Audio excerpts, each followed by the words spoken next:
You're listening to PetLifeRadio.com. Got questions about your hound's health?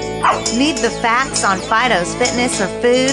You want to unleash your pup's potential? Well, you've come to the right place because it's time to win with dogs. Here, we learn how easy it is to naturally improve the lives of our furry friends. So sit, stay, and get ready to win with dogs. With me, Raquel Wynn. Welcome to Win with Dogs. I'm your host, Raquel. Are you breathing? You must be, or you wouldn't be alive, right? Well, that's true, but really, how much attention do you actually pay to your breath? Probably not that much. Well, today, we are going to talk about the breath and the importance of proper breathing and breathing with intention. And I'm going to be joined today by Jonathan Rudinger, a foremost authority in the world of animal massage. Jonathan has written numerous books on pet massage and has been featured in various animal magazines. He's also the president and founder of the International Association of Animal Massage and Bodywork Practitioners. You try to say that in one breath. Jonathan can talk shop on numerous topics, so I was delighted when he suggested we talk about the breath. This is one of my favorite topics. And I met Jonathan at the conference that I spoke at in Toledo, the annual conference of the IAAMB, and he's a delight and full of wisdom and interesting perspective. So right after this short break, we're going to talk about the breath. So hang tight, but don't quit breathing. Be back in a second. Hey, don't you go anywhere. We'll be right back to Win with Dogs right after this quick water break.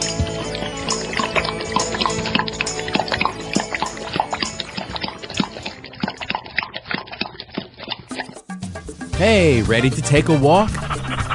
Not just you, but the whole family. It's the 2009 Whisker Walk, Sunday, June 7th from 11 to 3 at the Lancaster Fairground in Lancaster, Massachusetts. Pet owners and animal lovers walk to lend a paw to benefit the animal shelters and pet charities they love. Come see exhibits, demonstrations, educational programs, special attractions, product giveaways, entertainment, auctions, raffles, food, fun, and things for adults and kids to see, do, and buy, both human and pet related. Whisker Walk 2009, a fun day for everyone. For more information, log on to whiskerwalk.org.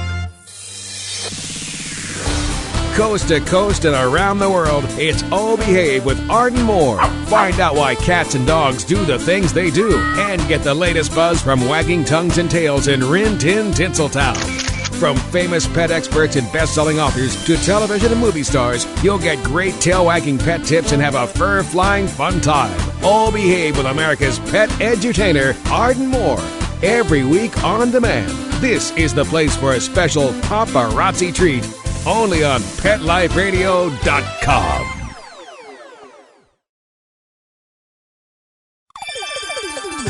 Let's Talk Pets on PetLifeRadio.com.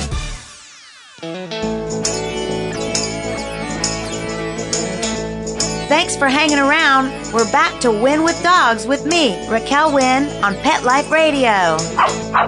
Welcome back. Thanks for hanging out with us. Like I said, we're hosted by a famous animal massage man, Jonathan Rudinger. He has a website called petmassage.com where they offer tons of classes and instruction on how to become an animal massage therapist or even do work with your own animals at home. So, Jonathan, thank you so much for taking time out of your day to speak with me today.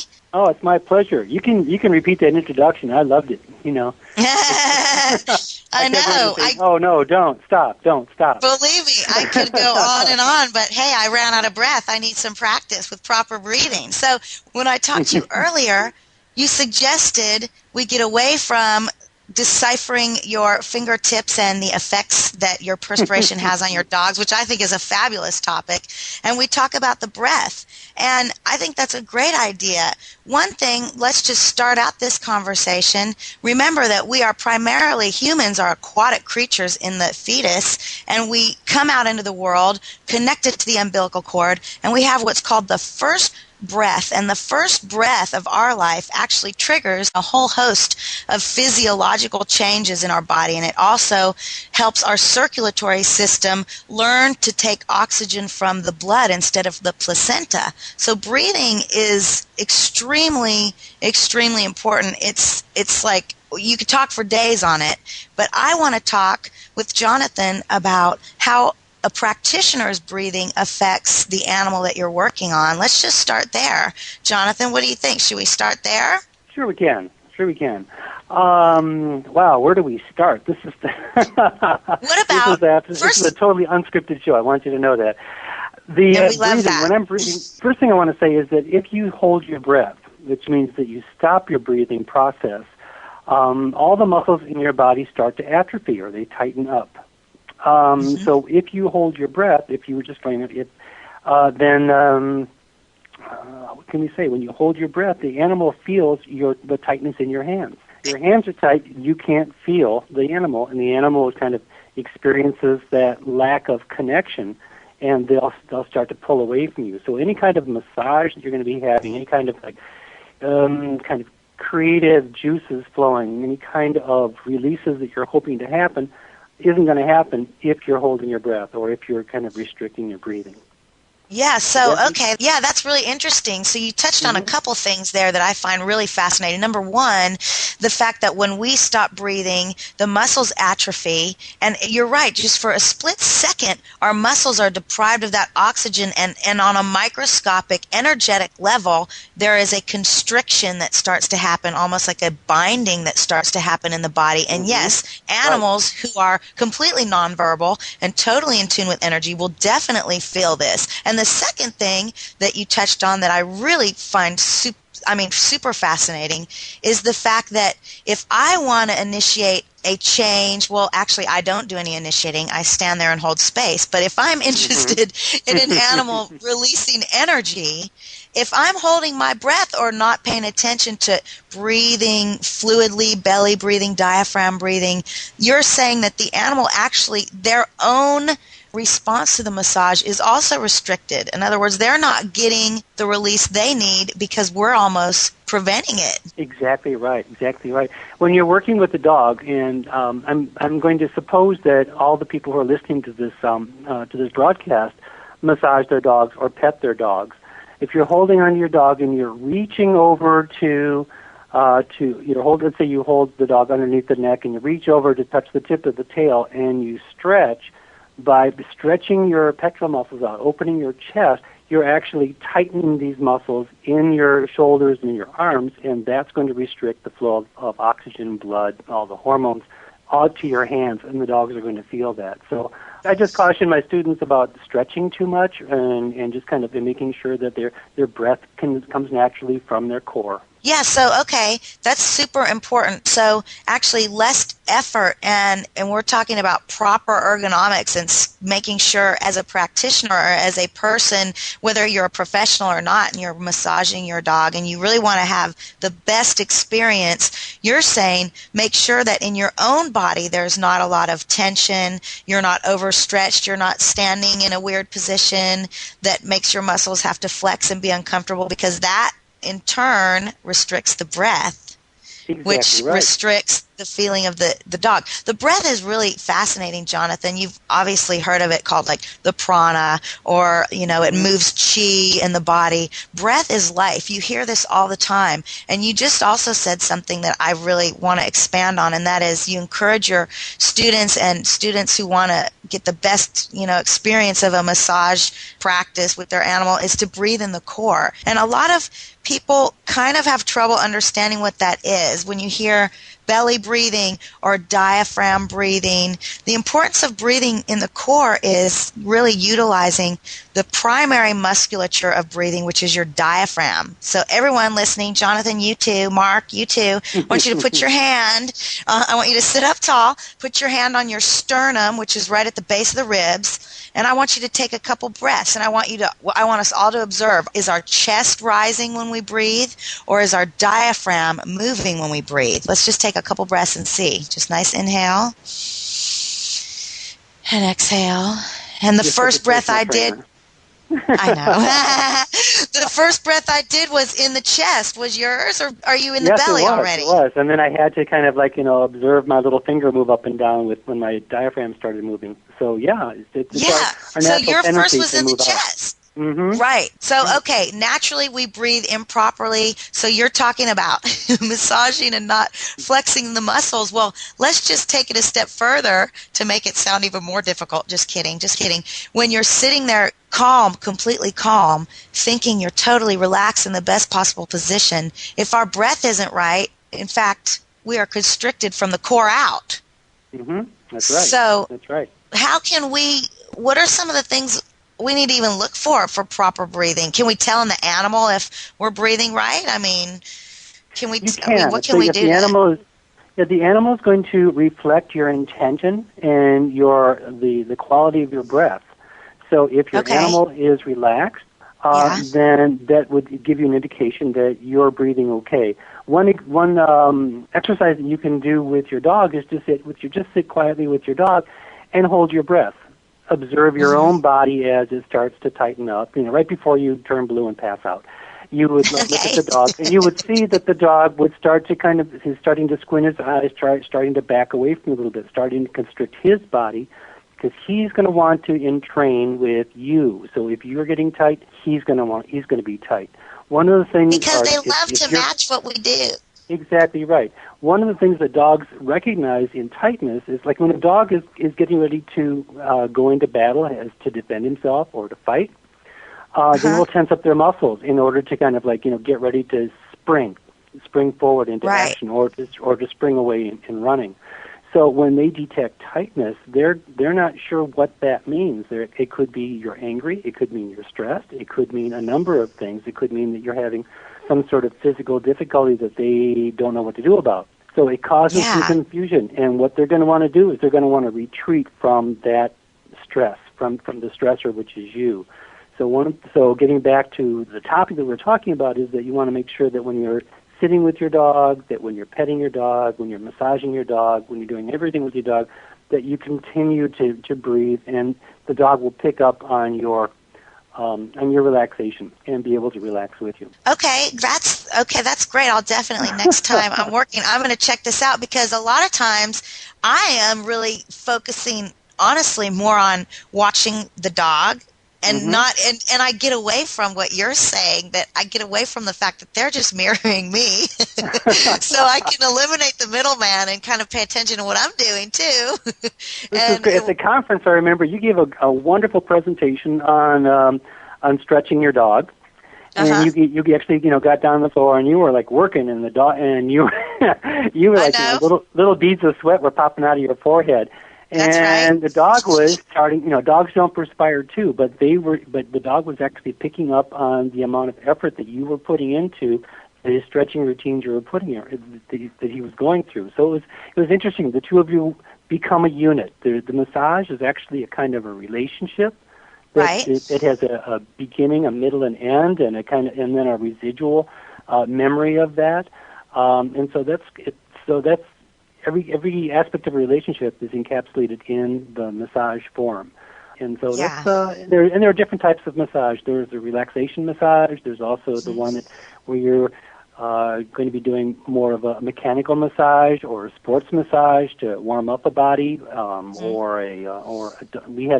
a dog that I'm going to be working on this weekend that has Wobbler's disease, end stage, and we don't know how long it's going to last. So we're going to be doing something called a transition massage, to help the dog and the owner into a sense of understanding and acceptance of the dog moving on to a different plane.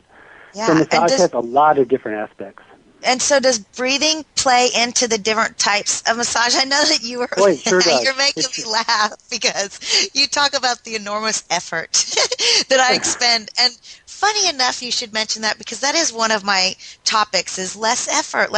You're just standing there holding space. And I noticed that the dogs start to I'm very effective at dispelling energy. I get superb results with dogs that are anxious and, need to calm down. And it's weird. It's not like through a relaxation, but it's almost like I'm helping them get it out of their body, and they start to pant, and where I'm sweating, they're panting. It's this whole thing.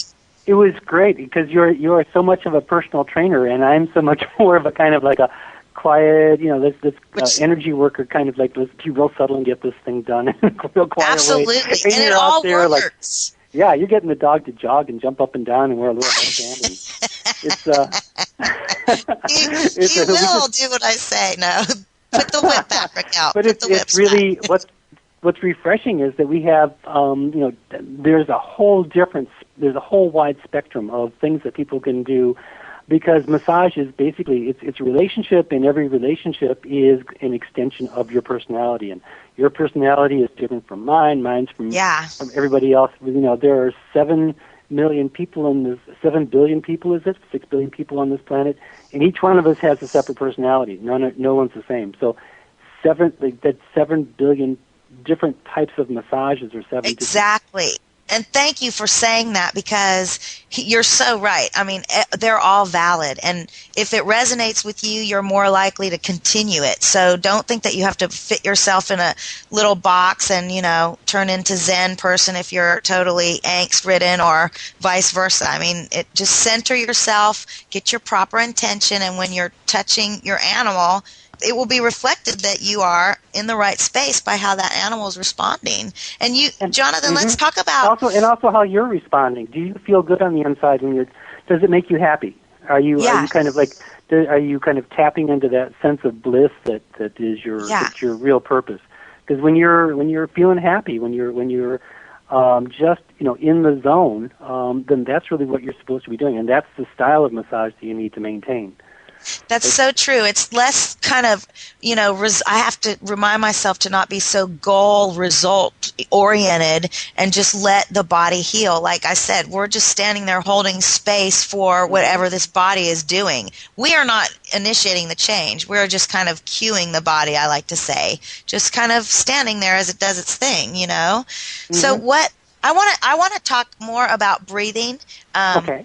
As you were saying with the different types of massage, but let's take a quick break for the sponsors to get a few words in edgewise, and when we come back, if you could, maybe let's expand on the different types of massage and maybe the different types of breath that elicit different responses and such. Sounds like a plan? Let's do it. Okay. We'll be right back in 1 second. Everyone, big breath in, and we're breaking for commercial. Be back in a second. Hey, don't you go anywhere. We'll be right back to Win with Dogs right after this quick water break.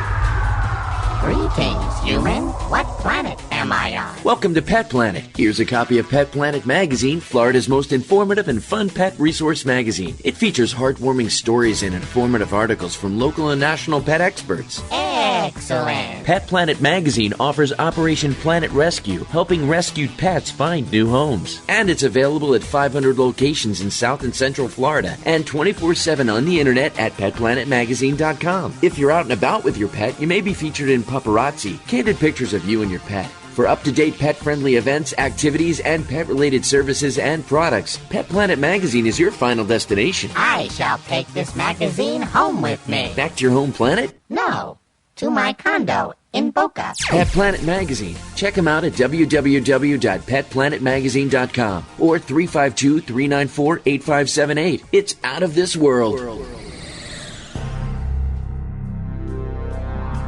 Ladies and gentlemen, Pet Life Radio proudly presents DSPN, the Dog Sports and Performance Network. Get ready to unleash the dog sports enthusiast in all of us, from speed joring and mushing to racing, agility, and competition. This is the place to learn all about the dog sports and activities that you can do with your furry best friend and canine competitor. So get ready for game time. DSPN with your host, Lori Williams, every week on demand. Only on PetLifeRadio.com.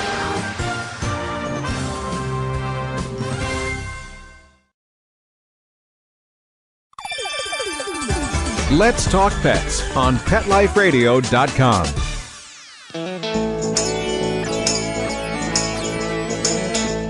Thanks for hanging around. We're back to Wynn with Dogs with me, Raquel Wynn, on Pet Life Radio. Great. We're back. Everyone's still here. We're breathing.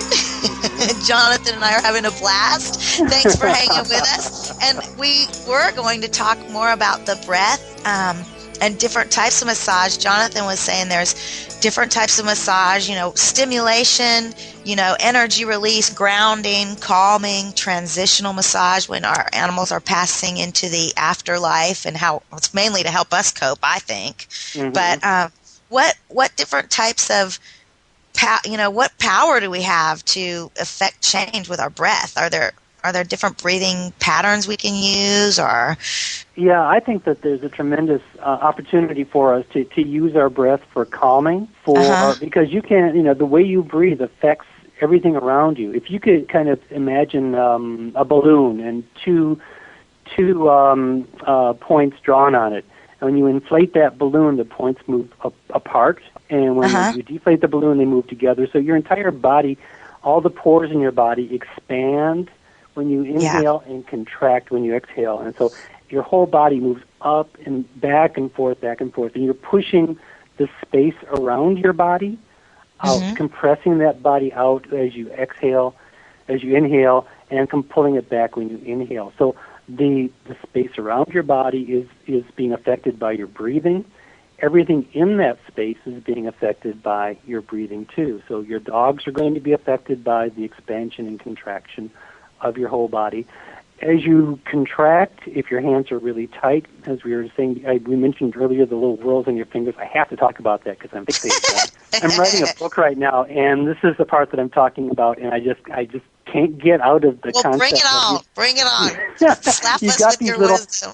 These little whirls, these little patterns that are in our fingertips that give us our fingerprints. When your fingerprint goes down, it's your perspiration is expressed through there, and when your hands are tight, then those little whirls tighten up, and there's like a tiny little difference of microns of variation, which, when it's projected out, can be like meters across. Okay. Yeah, as from far as the difference. Adam's perspective, that's a huge change. Sure. know. And exactly. and it's like, so there are a lot of different changes that happen with the amount of perspiration that your dogs feel in your body, and also the amount of perspiration that the dogs can smell. Now, there's a lot of chemistry that happens in our bodies, so that dogs can actually, our bodies will excrete a certain chemical if we're afraid, or if we're in pain, or if we're well, or if we're happy, or if we're just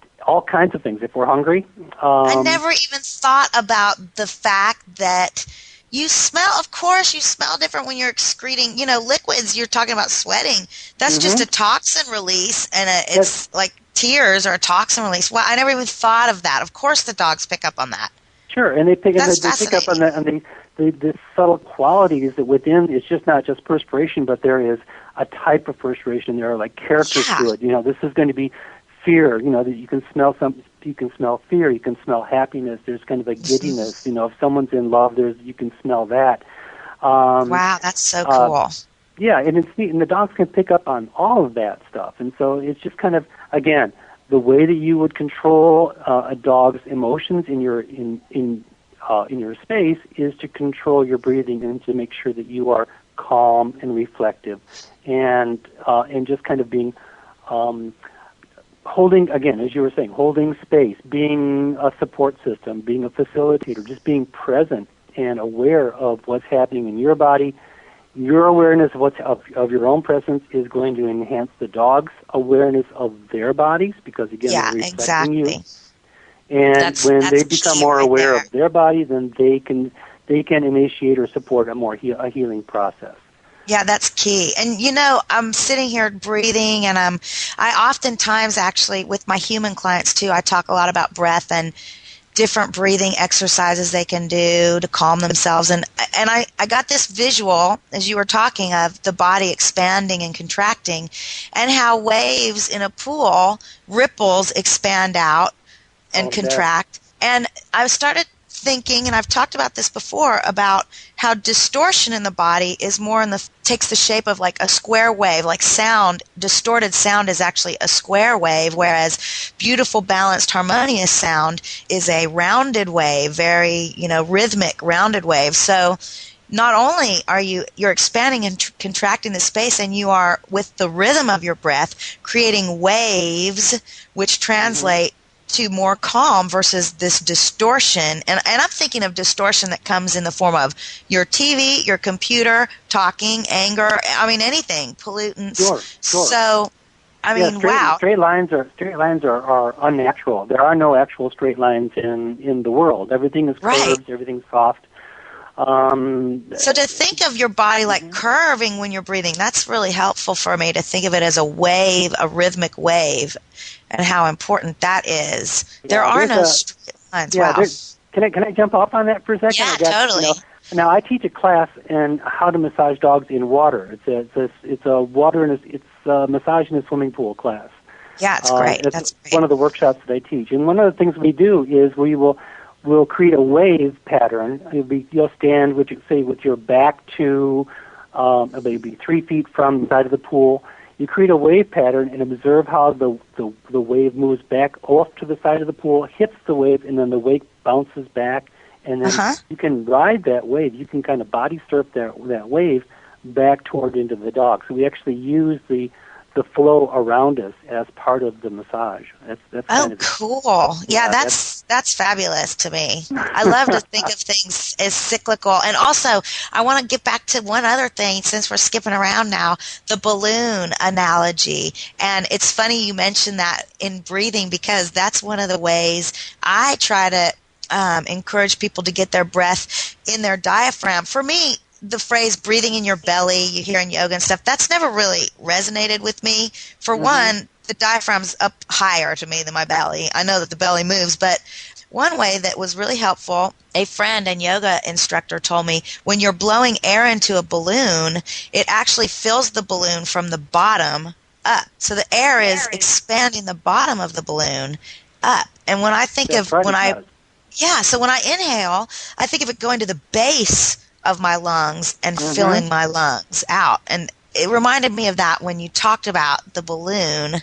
Yeah, I'm visualizing one of those long balloons you use for making little dogs and that sort of thing. Yeah, they inflate from the bottom up. I'm thinking also, as part of my background is I'm a registered nurse, and the lower lobes of the lungs seldom get enough oxygen because we are shallow breathers. We breathe up in the top, and so when you do this belly breathing, you're really giving them a sense, an opportunity to cleanse themselves and to participate in the rest of the body. And it's the lower lobes that are shoved down against the diaphragm. So that's the part the diaphragm is going to be pushing up against the bottom part of the lungs in order to facilitate breathing. So there's a lot of interesting dynamics happening inside the body. A lot of, and that core. Yeah, they're totally. And also, let's say, people, if you guys start working on just breathing calmer and even deeper, as we're saying, working with your dog, your cells have memory. So you're going to be basically retraining your body how to breathe more efficiently and properly. And let's stay on my favorite anatomy topic. Let's go to the nursing background a minute. The lower lobes, the adrenal glands are right there underneath. And then you have the diaphragm that runs down the length of the spine. It runs down to T12, which is the end of the thoracic spine, right before your first lumbar. That's where the psoas muscle, it actually touches the diaphragm and branches down and hooks into the legs. Well, the psoas is the fight or flight muscle. It's the guy that's like, we're calm or we're not calm. It's the guy knots in your stomach, not knots in your stomach. So the breathing is super important. And to me, it's kind of like a chicken and the egg.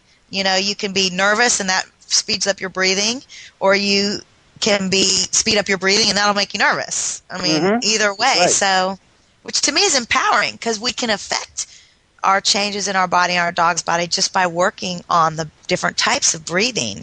So what about different types of breathing? Are there any different breath, like inhale for 1, exhale for 2, any little tips or different types of breathing? I used to teach that, but now I just want people to be comfortable. If they try to conform to my timing, then I feel like I'm putting them in some sort of a straitjacket that's not natural. So I just ask them to breathe naturally.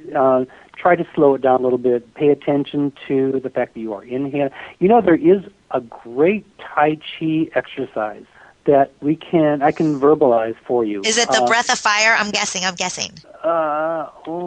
don't know. I don't know what it's called in Tai Chi.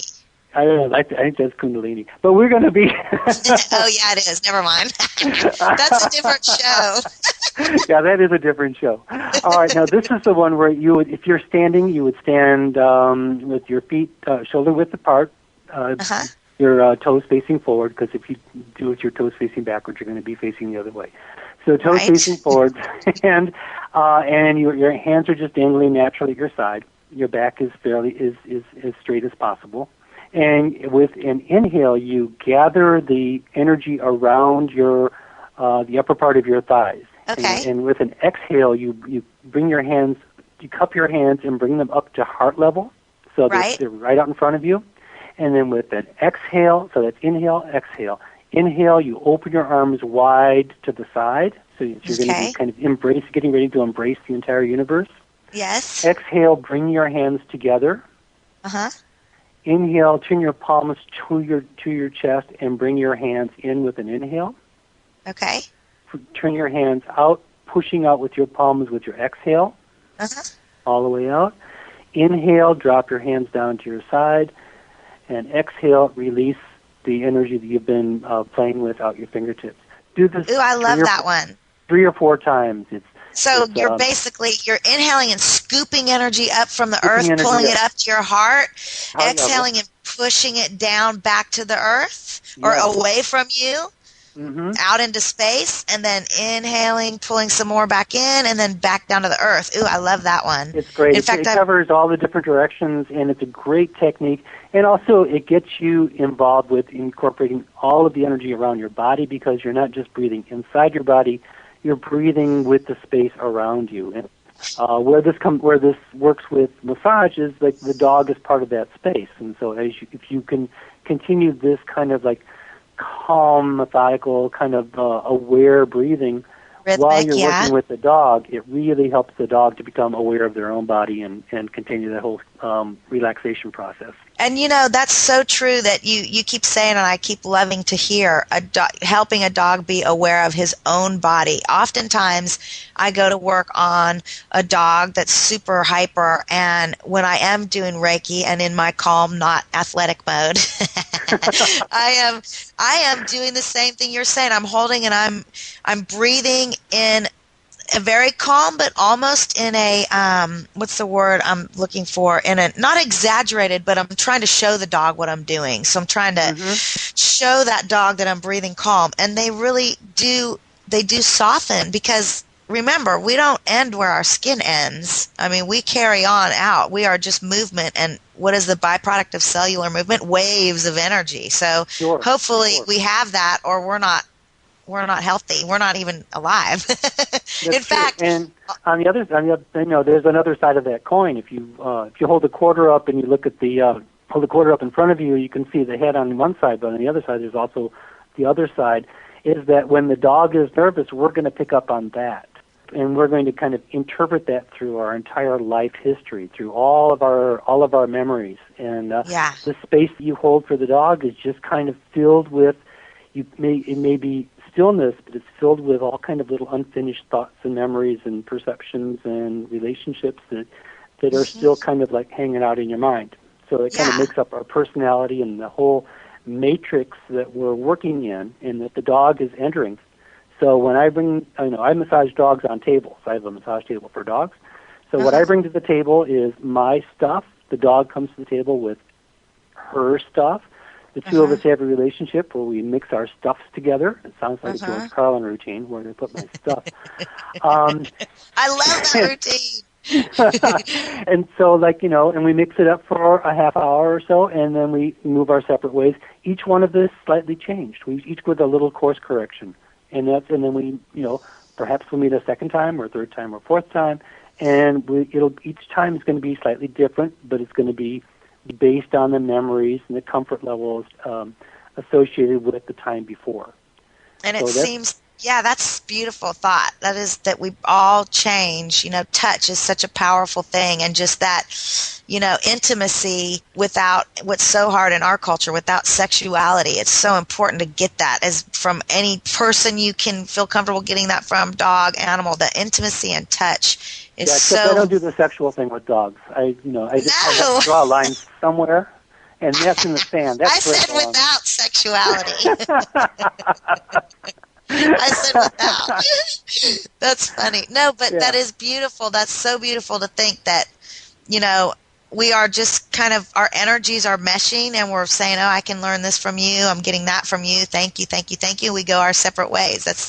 I love that. I love that thought. And, we are, like I said, we don't end where our skin ends. And that's why it's so important, I think, to just pay attention and know that as a human, we are affected by things we cannot see. So just being gentle with ourselves when we don't understand maybe why we're stressed or not feeling like ourselves. It could just be the environment or stuff you've picked up. And with one last thing, let's end because unfortunately we're out of time. We could talk forever, but I want to go back to end on the expansion of the fingertips and knowing and just this interchange with the animal in you. And I'm thinking, as we're expanding our space and contracting and making it more rhythmic, it's actually has smoother edges and it's easier to transmit and have like a dialogue if there is this expanded, rhythmic, soft, curvy space that the air is affected. You are so right. There is a wonderful book by Turd Rugas. Are you familiar with it? It's called Calming Signals for Dogs. Totally. In fact, we talked about her on my last show. I love her. Okay. One of the things that she talks about, and one of the things that I teach in our Pet Massage for Kids courses, is that and you touched on a little bit about how wrong it is to walk in straight lines or to, how that affects us energetically.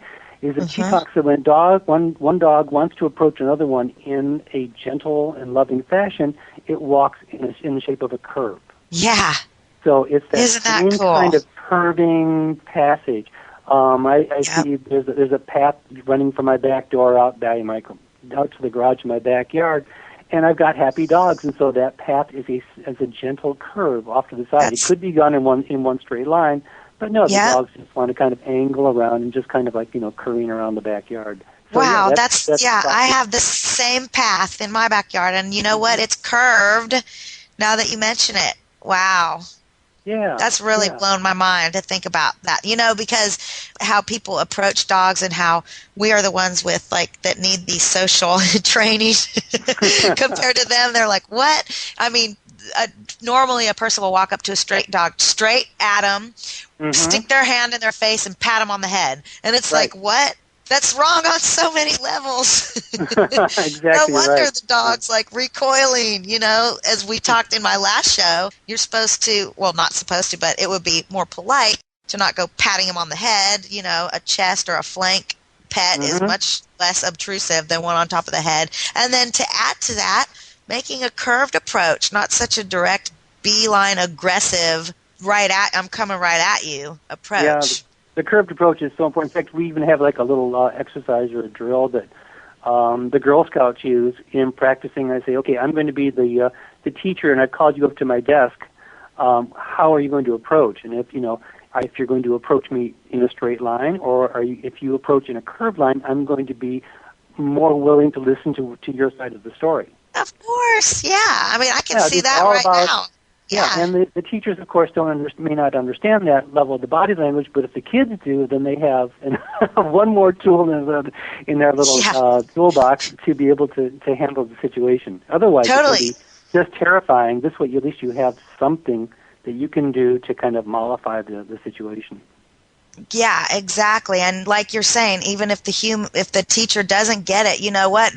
Subconsciously, energetically, exactly they are aware. I mean, we communicate. They say up to 93% of human communications nonverbal. That's I right. mean, it's like, what? How much do we pay attention? Not very much, unfortunately. But you have to do the semicolon parentheses at the end of a sentence online. You got to put a little link in there because that's our body language. Exactly right. You're so right. And no wonder when I turned my book in, not much of the text was changed, but boy, they sure circled lots of exclamation points in there. It was like I was emphatically trying to get my point across. All in caps. All in caps. Jonathan, thank you so much for talking with us today, or with me today. And the breath, I mean, I'd love to have you back on again. And, we didn't talk about the labyrinth. You're talking about curves, and we could have gone right into talking about the labyrinth, which, gosh, for all you listening out there, the labyrinth is, a maze that you walk, and a human, it's like a meditative, you breathe, and it just helps calm your mind. Well, Jonathan's actually doing a doggy labyrinth, which I find that incredibly fascinating. So I'd like to just talk about that one. Tell me a little tiny bit about it. Is it a little bit about it? In fact, I just had an interview last week. I believe there's going to be an article on the Labyrinth Society magazine online. Okay. Coming up in the next week or so. Uh-huh. And it talks about, we created a double dog labyrinth. And it's kind of, if you could visualize 2 drops hitting water at the same time, and the circles expanding out and kind of interlacing with each other. We took that concept and created a drawing of it. So we have a large labyrinth painted on the floor of part of our classroom, and it is based on that concept, and it kind of resembles a dog bone. How perfect! People would walk through this labyrinth, and either making turns to the left or to the right, and accessing different memory patterns in their bodies. And so, people can walk by themselves, or they can use it for increasing flexion and extension, and kind of, again, body awareness and bonding with their animals as they walk through. So that's so cool. We're excited about that. Yeah, I'm very excited. That sounds great. Well, great, thanks. And so all of you out there listening, this is just the labyrinth, and breathing and meditating and exercise and eating right. These are all ways and methods, tools for our tool belt to get peace, achieve peace in this life, and just sustain kind of a sense of calm in our lives, which we all are looking for. And it's, hey, drug-free, no side effects, except positive ones, let me reiterate. So anyway. So let's all join hands and sing Kumbaya. now you're getting to my kind of show. We aren't going to get that corny, but I could easily go there. Jonathan, it's been great talking with you. Tell Jacques Poodle do and Lola Brigida, your beautiful boxer, and your wife, hello for me. And I would love to chat with you again. I just want to thank you for all your insight on this awesomely fascinating topic of breath. I appreciate it. My pleasure. Thank you so much. Okay, well, don't go away, guys. Actually, we do have to go away, but we'll be back next week with another exciting episode of Wynn with Dogs. Hey, go breathe. Count 1, 2, 3. Inhale, exhale, and win with dogs. Exercise, nutrition, interaction, and love make for one healthy, happy hound. Give yourself the gift of knowledge on demand every week right here at Pet Life Radio with me, Raquel Wynn, and Wynn with Dogs.